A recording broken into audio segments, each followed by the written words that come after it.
Rodrigo Vincenzi aqui para esse quadro onde eu respondo as perguntas que a galera lá do meu Instagram mandou. Eu abro caixinha de perguntas uma vez por semana lá no meu Instagram e eu vim aqui para responder essas perguntas para você da melhor maneira possível, trazendo profundidade em assuntos que muitas vezes são polêmicos ou até podem te ofender, mas não é essa a minha intenção, tá? Então vamos lá, porque eu tenho alguns temas bem legais aqui que eu anotei que a galera mandou e eu vou responder essas perguntas aqui.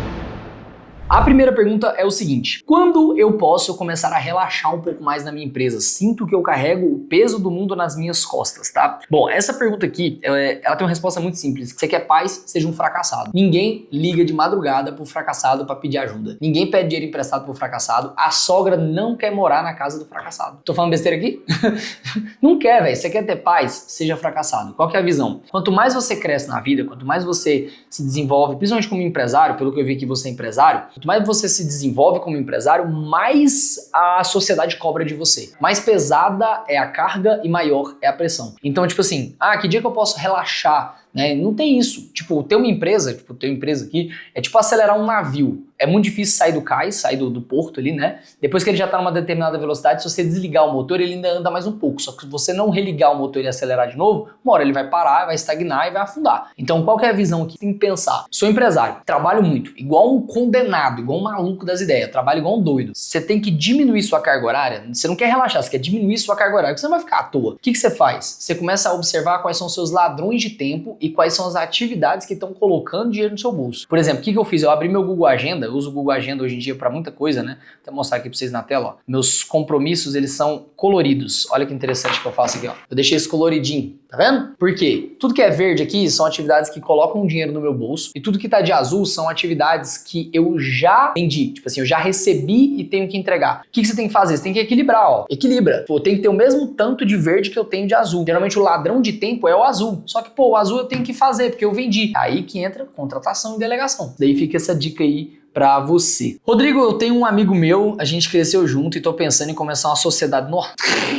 Maria, velho. Deixa eu te falar, faça amizade com quem você faz negócio, não negócio com quem você tem como amigo. Cara, a chance de dar merda é muito. Mas tem um caso do fulano do ciclano. A exceção é a regra do mundo. Então, muita atenção em relação a isso daqui, tá? Vou comentar um pouco sobre sociedade, porque, tipo assim, eu tive sócio, basicamente, durante quase toda a minha jornada empreendedora. Eu comecei a empreender em 2015, né? E ali, por volta de 2017, eu comecei a conhecer um pessoal lá, que depois a gente virou sócio em 2018. E eu fiquei sócio dessa galera até 2021, onde a gente vendeu a empresa. E em 2022, eu fundei uma nova empresa com um dos caras que eram meu sócio nessa outra empresa. Então, eu fiquei sem sócio ali até 2025. Em 2025, eu comprei a participação desse cara e fiquei sozinho. Então, basicamente, eu empreendi com sócio de 2018, 19, 20, 21, 22, 3, 24, 5. 8 anos seguidos empreendendo com sócio, tá? E a nossa sociedade não acabou com nenhum problema. Na verdade, eu só comprei a participação dele porque eu optei por continuar sozinho minha jornada empreendedora, né? Então, qual que é a visão? Sociedade tem algumas formas ruins de começar. Não tem manual de regras, porque é tipo um casamento. Mas diferente do casamento, é uma relação que de fato pode acabar.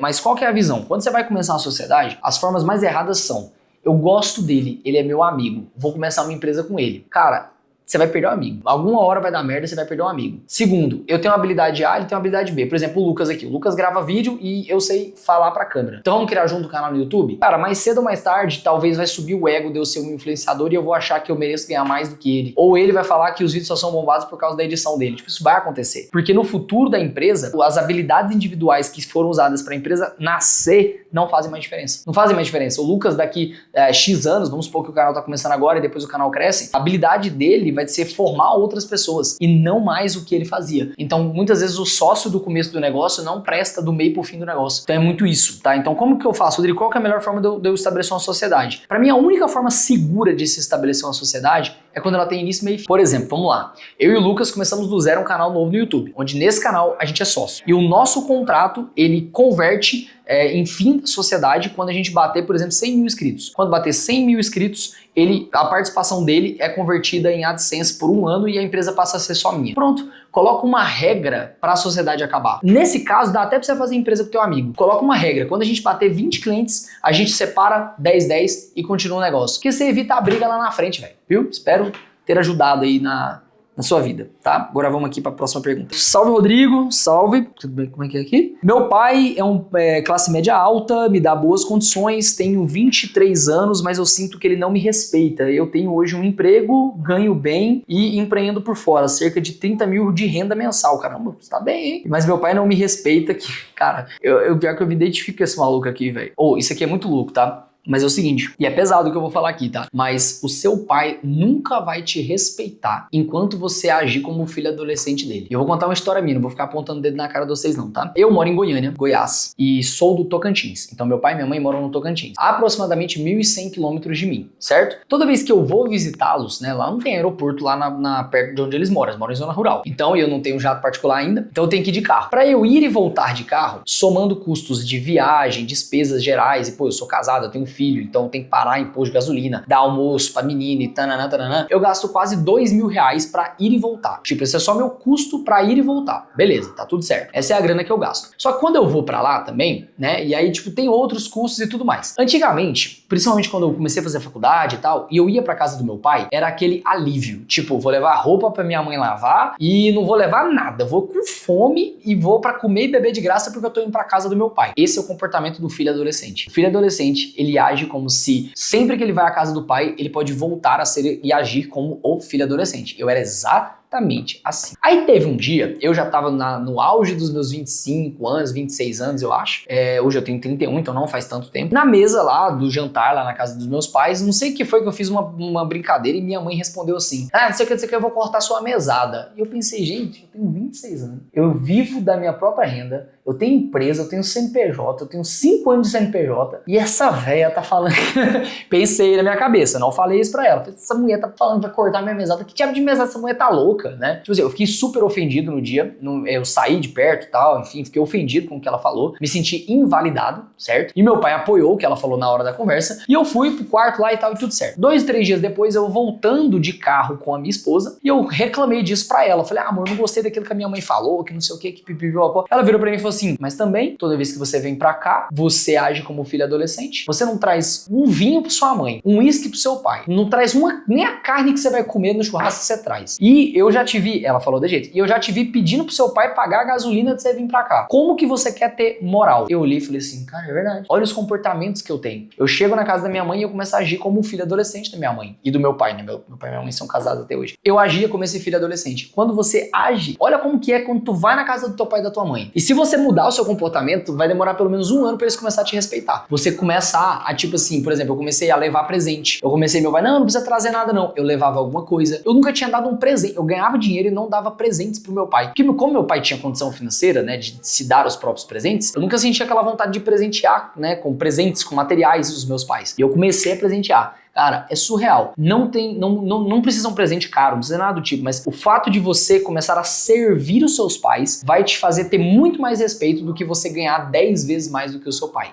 Maior é aquele que serve, tá? Isso, inclusive, tá na Bíblia aí pra você poder levar sua vida aí, pra você não falar besteira e começar a melhorar a tua vida, tá? Bom, vamos lá. Próxima pergunta aqui, olha só, essa aqui é muito boa. Rodrigo, como você vê bens de luxo como carro, roupa e relógio no processo de vender contratos high ticket? Cara, é complexo isso daqui, tá? Teve uma vez que eu fiz um negócio com um empresário multimilionário, não sei se é bilionário não, acho que é multimilionário só, obviamente. Perguntei pra ele, falei, cara, relógio, essas coisas e tal, qual que é a influência disso? E ele me respondeu, falou assim, é óbvio que tem influência, mas, palavras dele, o que me fez fechar com você foi que você me mostrou que vai conseguir resolver o meu problema. Aí eu devolvi pra ele a pergunta, falei assim, mas cara, você topou falar comigo, tipo, será que não teve alguma coisa da minha primeira impressão que fez isso, né, que fez isso abrir portas, né, entre eu e você? E ele virou pra mim e falou o seguinte, falou assim, Rodrigo, de verdade, palavras muito sábias que ele me falou, coisa que qualquer bobo parcela não chama a atenção de quem tem dinheiro. Nesse dia caiu uma ficha muito grande pra mim. Por exemplo, você pode alugar uma casa massa, financiar um carro, parcelar uma roupa cara, parcelar um tênis caro, você pode fazer um monte de conta maluca que você consegue fazer. Mas, por exemplo, escola de filho não dá pra financiar.